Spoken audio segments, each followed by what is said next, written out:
السلام علیکم ورحمۃ اللہ وبرکاتہ۔ اعوذ باللہ من الشیطان الرجیم، بسم اللہ الرحمن الرحیم، رب زدنی علما۔ آج ہم بہنوں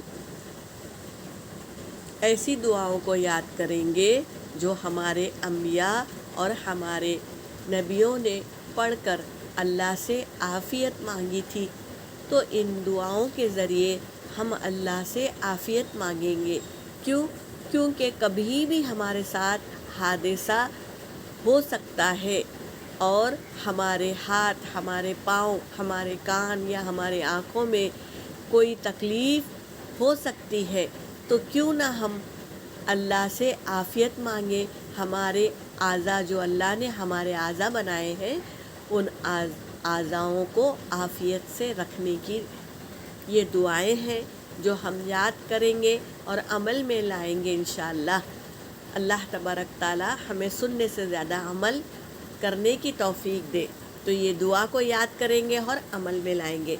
اللہم عافنی فی بدنی، اللہم عافنی فی سمعی، اللہم عافنی فی بصری، لا الہ الا انت۔ ترجمہ کیا ہے؟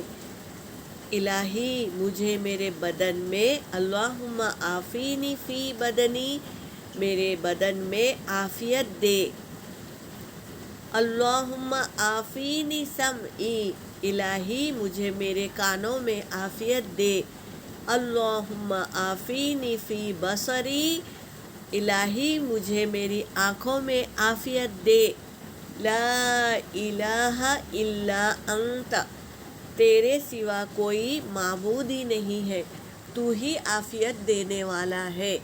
اللہ تبارک تعالی ہمارے سارے اعضاء مرتے دم تک سلامت رکھے، کوئی کمی یا کوئی تکلیف ہمارے اعضاء میں نہ آئے۔